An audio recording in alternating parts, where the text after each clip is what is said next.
What are the best ways to use ready-made church graphics? We'll talk about it today.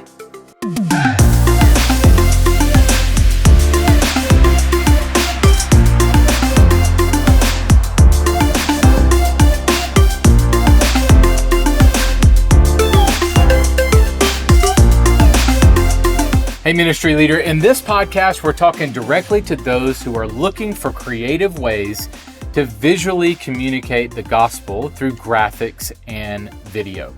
You might be a senior pastor, a communications director, a kids or student pastor, or you might be a creative or media volunteer at your church. If you are a decision maker when it comes to the creative needs of your church, this podcast is just for you. Today, we are talking about how to use ready-made church graphics. I'm talking about announcement graphics, sermon series graphics, social media graphics. How do we choose, download, edit, and implement these types of graphics for your worship services, your website, your social media, and more? That's all coming up right after this.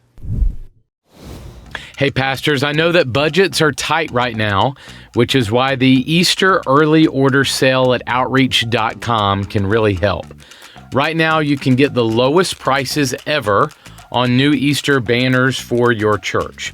Update the inside of your building with a 2x6 indoor banner and stand for just $59. Or promote your services outside with a custom 3x8 outdoor banner for just $48.30. But you have to act fast. This offer ends February 2nd, so visit outreach.com today. Special treat for you guys this week as I welcome members of our Church Visuals design team, our lead designer, Angie Lomas, and then two other designers from our team, Jason Maric and Rodney Truitt. They will introduce themselves as well, but I wanted to have members of our team on to share with you some tips about how to use ready-made graphics in your context at your church. What's available to you, what to be looking for, what's included with our graphics and other companies' graphics, how to edit graphics for your church, for your ministry, easy ways to do that, and more. So here's my conversation with members of our Church Visuals design team. Hey guys, welcome. Thanks so much for hanging out. We have our Church Visuals design team hanging out with us on this episode, members of our design team here. Angie, why don't we start with you? Let's kind of go around the horn a little bit, introduce you guys, maybe introduce yourself, tell us where you live and just kind of how you serve the team. Yeah, my name is Angie Lomas. I live in Kansas City, Missouri, and I am a designer for Church Visuals, and I love what I get to do. So one thing I want to mention with you, Angie, before we kind of swing over to Jason is you helped us design our new brand, the Church Visuals logo and icon. Do you want to just kind of mention that at all? I know we're several months into this now by the time this episode airs, but you want to kind of walk through that at all? Yeah, it was an exciting brand to try to transition us from 1230 Media into Church Visuals, and lots of different elements to go into, how to encapsulate what we do as video and design and training. And so we kind of pulled in three different colors to kind of give us those three different ready-made and then custom, and then we have a whole training wing. And then having our triangle, kind of a play button, resembled there in the middle is kind of the core of what we do, and also just pushing us forward. That forward angle of we just want to continue to make church visuals better because they matter. Yeah. Thanks. All right, Jason, you want to introduce yourself? Yeah, my name is Jason Maric. I am a graphic designer with Church Visuals. I live in the greater Cleveland metro area, which means it's already spring here. And I've been with Church Visuals for probably the newest one on the team, but have been loving it so far. Thanks, man. Rodney, what about you, man? Well, my name is Rodney Truitt Jr. I am on the design team here at Church Visuals. I primarily work on ready-made graphics. We'll talk about that later.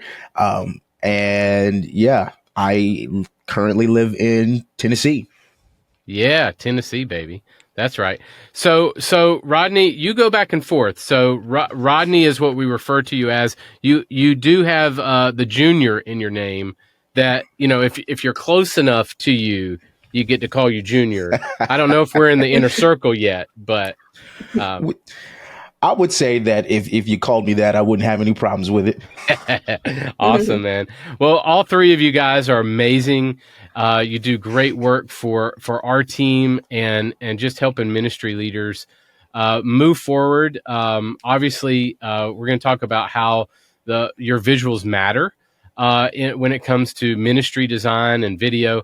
But this episode, we're really going to tackle graphic design and that. So let's kind of dive in. Rodney, let's get started with you, man. So let's kind of define some terms here. So what are we referring to when we say ready-made graphics?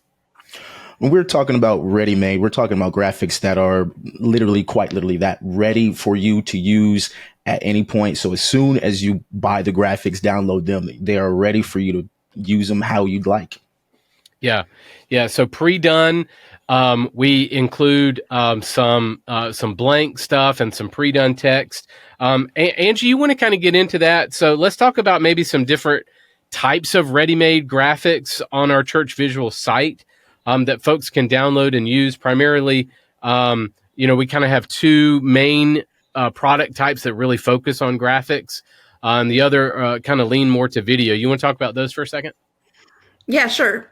So we have like ministry graphics. So that includes sermon series, also like announcements, upcoming like holidays. And then we also have like a social media component. And a lot of times those are combined or you can buy them separate.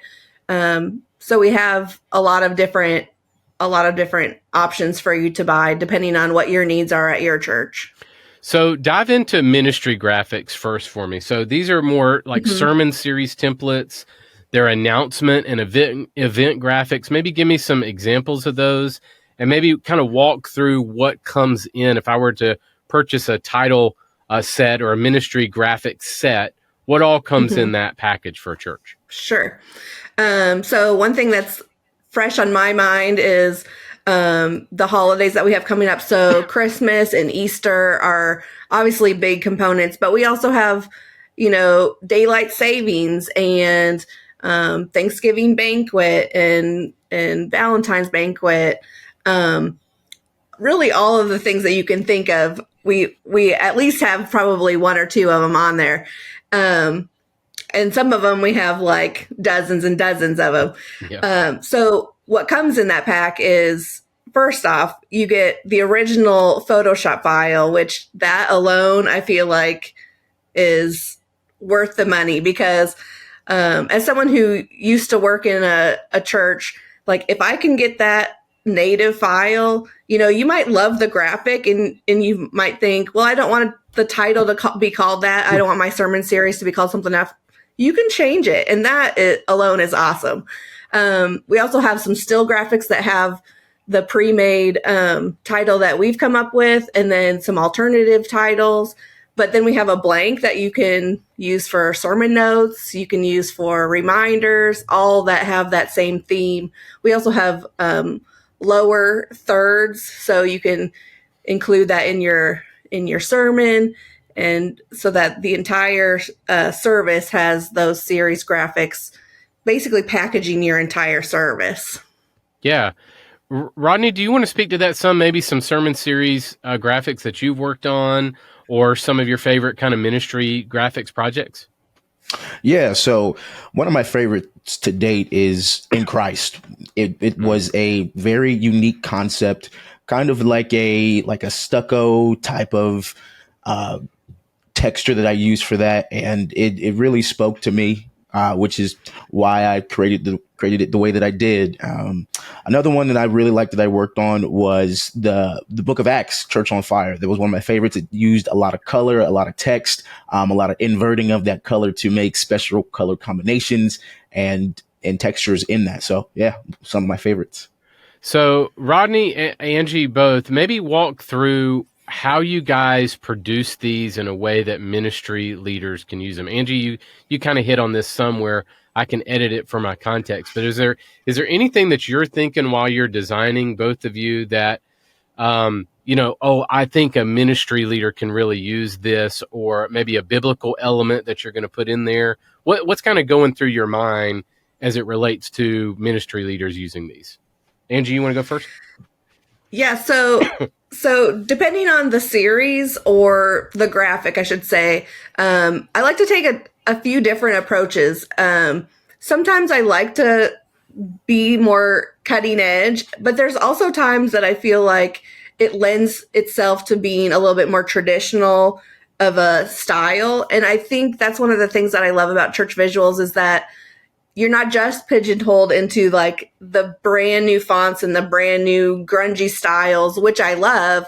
But there's so many different varieties of churches that we try to keep that in mind when we're designing, that you can have the brand new trendy stuff. You can have something that fits your audience a little better. If that's a little bit more toned down or classy or traditional, we have that as well. And so that's the first thing that I think about. And then I also, for the most part, we try to really package our files with layers that it makes sense for you to, if you do want to go in and tweak something, you're not having to like hunt through everything to figure out where is that one subtitle layer for a Photoshop file. So those are a couple of things that we try to think of on the forefront when we're designing.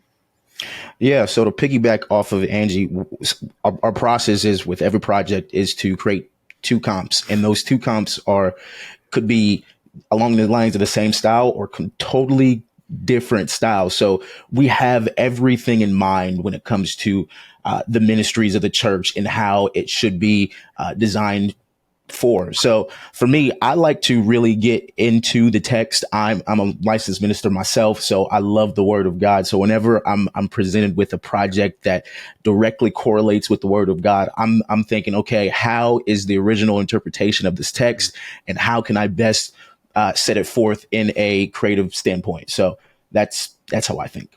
Jason, anything you want to add to that? No, I agree. Like, we design visuals for the church. And so we're coming at it from, how does this communicate the gospel? How does this communicate to people in your church the message of Jesus? And so everything we do is centered around that. Yeah.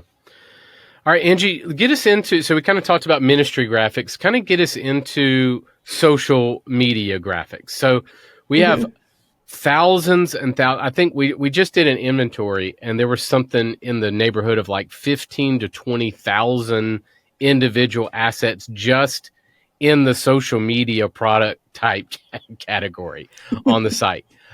So an enormous amount of assets available to you in all kinds of different ways, whether that is, taking your sermon series and putting it in a social graphics sizes, or just, interactive pieces or scripture, all kinds of stuff. So Angie, kind of walk us through maybe just kind of the same way, what all you get in a social media graphic set. Sure. Well, before I do that, I just want to say, like, a lot of times, we're designing stuff for when you're coming into a church service, but a lot of times before someone even enters a church, your audience, you need to go to where your audience is. And I don't have a stat. I bet Carl probably does, but the amount of people that are on social media, like, that's where our audience in our mission field is sometimes. And so going to where people are before they even decide to step foot into a church is a huge deal. And so we want to resource churches with graphics so that, you can catch people's attention. That and so in the packs that we have obviously the original Photoshop files, which again is worth your money right there. And then we also have Instagram story, the horizontal or the vertical, and then we have the squares for social media posts. And then we're also adding like Facebook banners and web banners and like headers. And so stuff like that. Yeah. And so we're starting to add those as well. So you can kind of incorporate the theme of what you're talking about in your social media posts and pages. And so, yeah, we've got every size that you need for the standard, most popular platforms that are out there. So, Jason, let's kind of get into some practical stuff here. So, if people purchase from our site, either a la carte or they've subscribed, and they can download it straight to their computer, I want to kind of walk through that process one by one, especially for maybe ministry leaders who are not as tech savvy, or like we serve a lot of kids and student pastors as well that are like, I don't know quite how to plug it in and edit stuff from myself, things like that. So let's kind of walk through some step by step. So if you want to, you can share your screen, Jason, and hopefully this will record here and we can kind of see what you're doing. But the folder that will come down to your computer when you download a graphic set from us is a zip file, and you're going to open that up. So Jason, why don't you kind of take it from there and kind of walk through what's in each and kind of walk through that process. Yeah, I've got the zip file here. I think even the newer graphics are offering more assets as well. But basically, you just open up the Photoshop file. Like Angie said, we give you the Photoshop file so that you can go in and edit anything about this. So, for instance, this is our Baptism Sunday service slide. Your church might say, hey, we call it a baptism service or baptism celebration. And so you could easily just take this and double click this text right here and change this to service. And just like that, you've got a brand new slide, or let's say you call it baptism celebration. If I could spell here, hang on. And just like that, hang on here. And just like that, you've got a brand new, and I could easily come in here and resize this as well and make this 120 and hit enter. And just like that, you've got a brand new slide that you can custom to your church service any way that you want to do. And so like Angie said, having the Photoshop file makes it a great way to come in here and to change this to whatever you need to fit your church service. And you might be thinking yourself like, hey, that's great.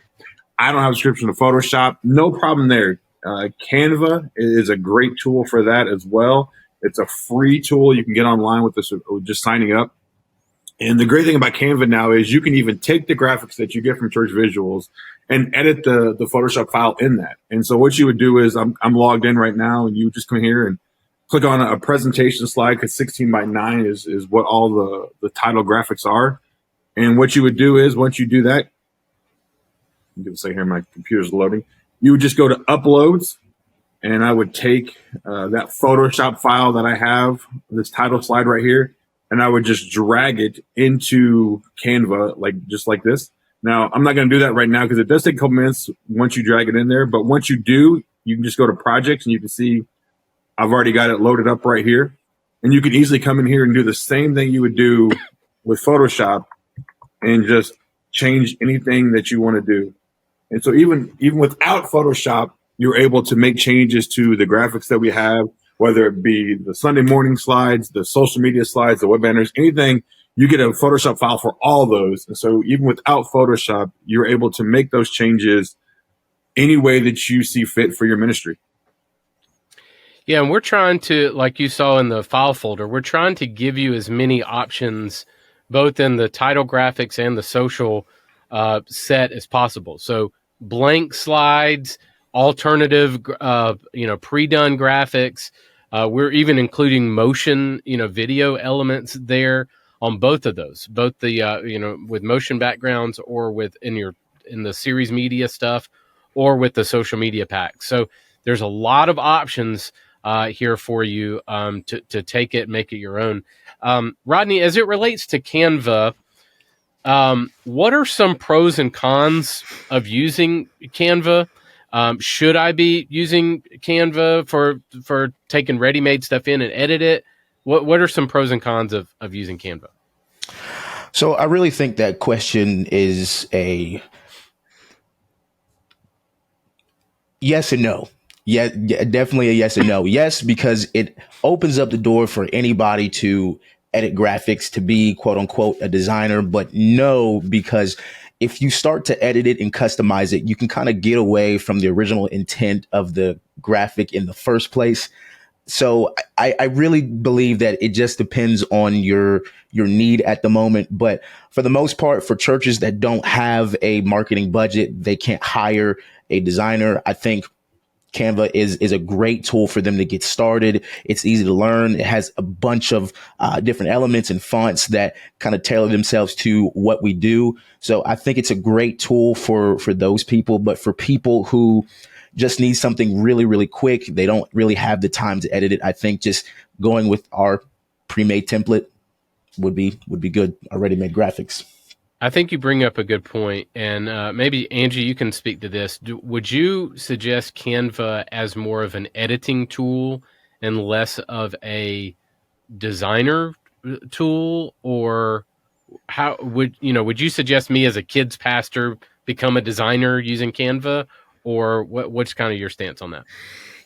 I would personally use Canva to be more of an editing tool. They do have some templates and some of them are fine, but you really have to sift through to find quality graphics, and you hop in there and you start tweaking fonts and colors, and you can easily do that, and sometimes that's what you need. But to make sure that you really do have a style that's already pre-thought, it's really a great tool for this kind of thing where you're partnering with like a church visuals and pairing that with Canva.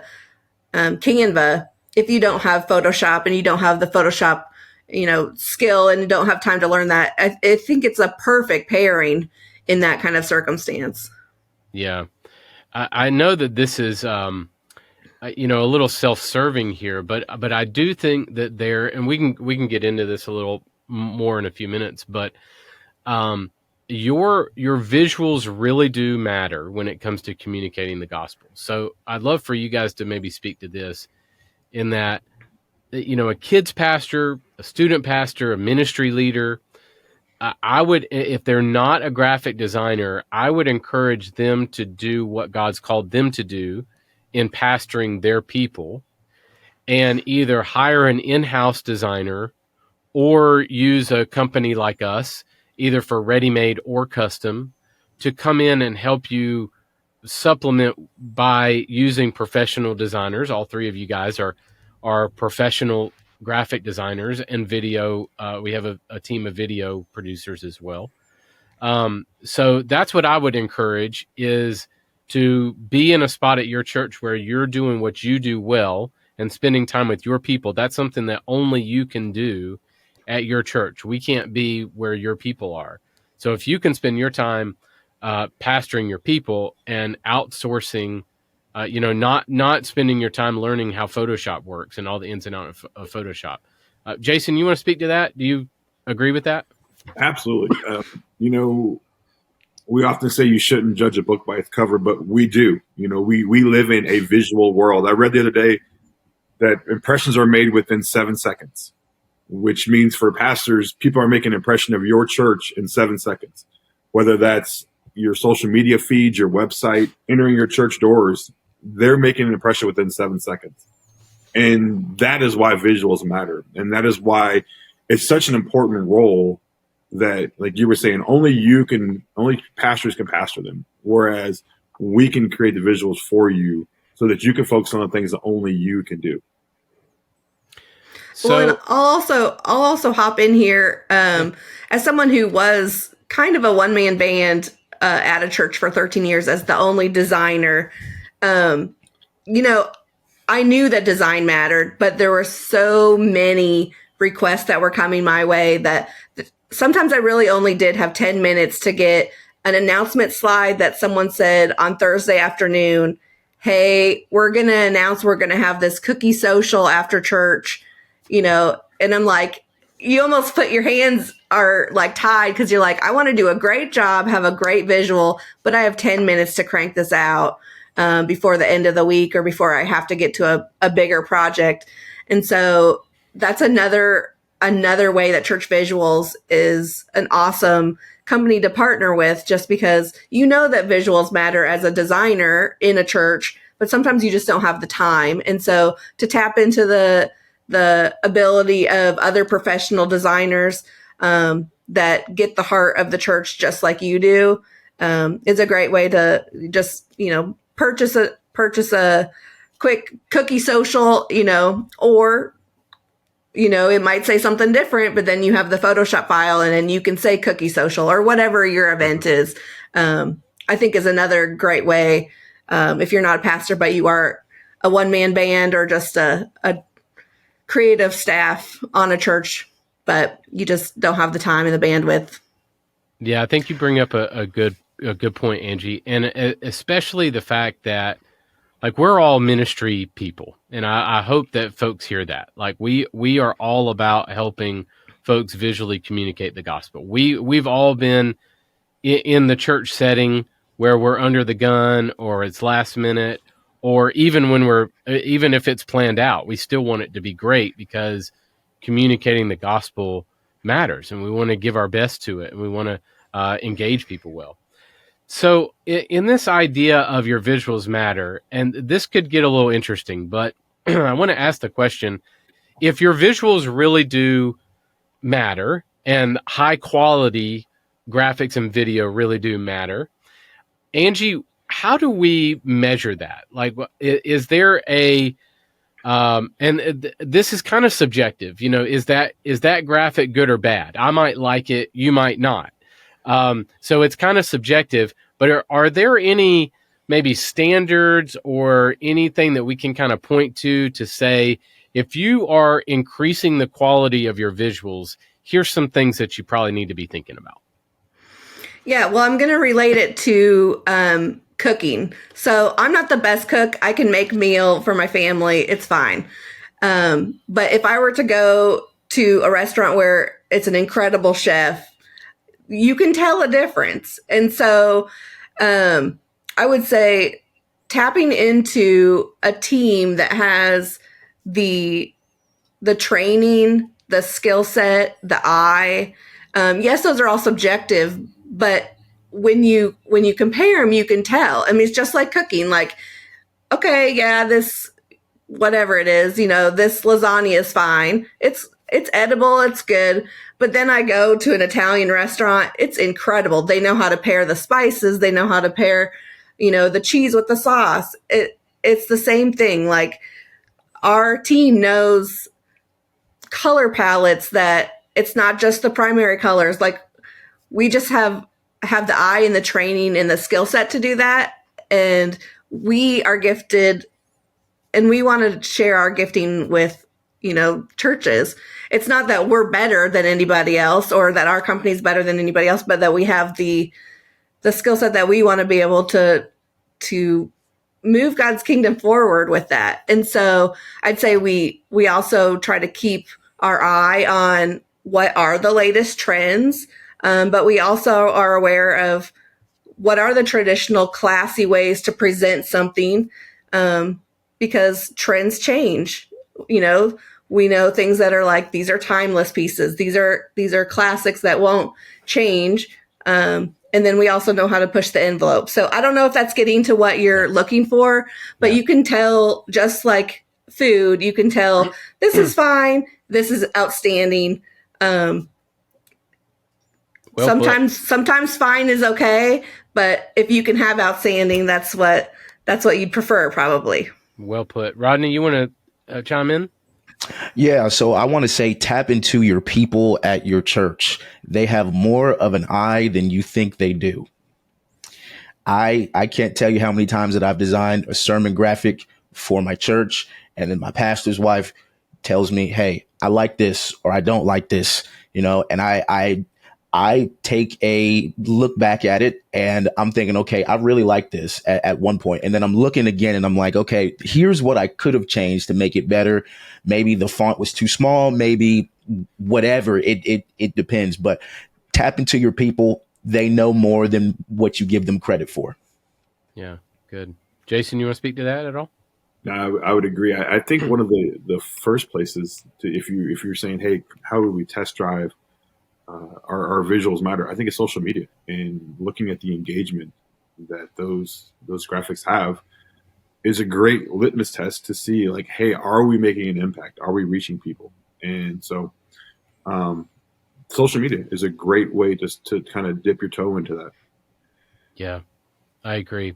I think that so I was a video guy at a church for a while, and I about maybe 6 months to 9 months later, I started hearing feedback of people in the community that would say, "Hey, for the last, I don't know what it is, but like for the last maybe 6 or 8 months, the video has just increased," and that was a compliment that I received well, but it was also like, okay, people are really noticing the fact that the church spent time and money to find a professional to come in and do it, and people are noticing the impact that video and graphics have, the visuals have. And the same thing happened with a designer that we hired. Excuse me, around the same time, is the design and video lifted, and people didn't know quite how to put their finger on it. It's I'm a big movie buff, and people dog on Christian movies a lot because of the quality of the production, and which they have some very valid points. The production value or the acting can sometimes be lacking, where you're like, I don't know I don't know enough to know what to do different, but I know that is kind of lackluster. So I think the same can be true in our world, in that, like, people might not be professional graphic designers or video producers, but they can really spot quality over something that's maybe either lacking or maybe doesn't make as much impact as it could. All right, Angie, let's kind of wrap it up with this. Why are you so passionate? And your passion has really come through in the last few, in this interview, which is, I love hearing you guys' heart. But kind of share your passion and heart for helping churches and ministries with great design. Where does it come from? Well, as someone that has always grown up and been a visual learner, that visual impact me, I know that sometimes when I drive by a church and I see a banner and it has clip art on it, it just doesn't jump out to me as a place that I want to go. And there might be incredible stuff happening inside the building, but that visual really does matter. And so my whole heart is the visuals and the videos are not saving people. That's not the point. But it's to break down a barrier that might be there, whether it's a perception, a false perception or not. It breaks down that barrier to maybe get someone to come into a church of like, okay, it's not cheesy. That doesn't mean it needs to be smoke and flashing lights, but something that's quality that people kind of expect these days. Design is king. And so to have that first barrier broken down to say, okay, well, this place probably isn't cheesy. I guess I'll check it out. That alone is a win to me, because that is the next step for them, hopefully, to encounter Christ. And so that's really my passion. Is I love design, but design's not going to save you. My hope is that it will hopefully attract someone enough to step into a door of a church or have a conversation with a Christ follower that will lead to those crucial conversations. Great. Rodney, what about you, man? Well, for me, I just have a real genuine love for the church. I grew up in the church, and then I fell away for a long time. And then within the last 10 years, actually just about 10 years ago, I came back into the church. And ever since then, I've had this passion to pursue God and to make the gospel as pretty as it can be, so that somebody else would be enticed to get what I have. So couple that with my skills in creativity. I've always been a creative person, whether it be through music or drawing, graphic design, whatever it may be. I want to present my skills to the church and use them for the kingdom of God. And that's just a match made in heaven. So, yeah. All right, Jason Landis here. For me, visuals tell stories, and the church is in the business of telling the greatest story. And so if we can help churches tell that story, that's like Rodney saying, that's a win-win. Like using the gifts that God's given us to help tell that story. Yeah. Well, guys, thank you so much for your heart and passion for the church. And I want folks to know that like our heartbeat is to serve ministry leaders. It's not just, designed just to look great. It's to help you communicate the gospel. And so we want you to know that. But Angie, Rodney, Jason, thank you guys so much for your time today. Thank you for all that you do for the team. And mainly, thank you for your heart for Jesus and serving ministry leaders. Really appreciate your time today, guys. Hey, ministry leader, Steve Dirks here on the Church Visuals team. I just wanted to drop a line here and let you know that you are doing a great job in your church and in your ministry. It's a joy to be partnered with you as you communicate the message of the gospel, the hope of the world, to the people in your context. I just want to encourage you that from a passage, just real quick, in this season and whatever season you may be in, hopefully this will be encouraging to you as it was to me recently. But Galatians 6:9 says, "Let us not become tired of doing good, for if we do not give up, the time will come when we will reap a harvest." And I think two things really just encourage me here. One, the fact that we will get tired in ministry, and we can get tired in ministry, and the call is to continue to press in and continue to press into the strength of Jesus, being faithful to our call, to our mission, because the harvest is real, and God is asking us to continue to press into what He's called us to do. And then two, the time will come when we will reap a harvest, and we don't know when that harvest will be. We don't know what that looks like. He hasn't given us that roadmap, but He calls us to continue to press in, to not give up, because the harvest is coming. And so I'm praying for you in your church, where you find yourself as you're watching this. We're here for you. If myself or anyone on our team could serve you, whether it's being an ear to listen to and talk about your context and how we could serve you, or if it's just having someone come alongside and carry weight with you, we would love to be a partner with you in your ministry. We're praying for you. We're praying as you continue to communicate the message of the gospel visually, that God would empower you as you communicate that gospel to be effective, and that God would continue to bless your ministry. Hey, ministry leader, here's your church visuals tip of the week. Use ready-made graphics to save your church time and money. You can use ready-made graphics with pre-made text already on them, or you can easily edit them for your context. And we have over 30,000 pieces of media content in our library that you can choose from. A lot of those graphics have pre-text on it. There's a lot of great producers in the market now, not just us, but you can choose ready-made graphics from anyone and bring it down. But if you want to use ours, it's all at churchvisuals.com.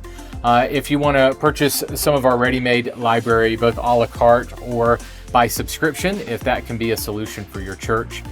If you want to reach the people that you want to reach for Jesus, your visuals matter. I'll see you next week. Your Visuals Matter has been a podcast presentation of Church Visuals. Executive produced by Carl Barnhill. Edited by AJ Schubert. Title and show graphics by Angie Lomas. For more resources to help you visually communicate the gospel, visit churchvisuals.com.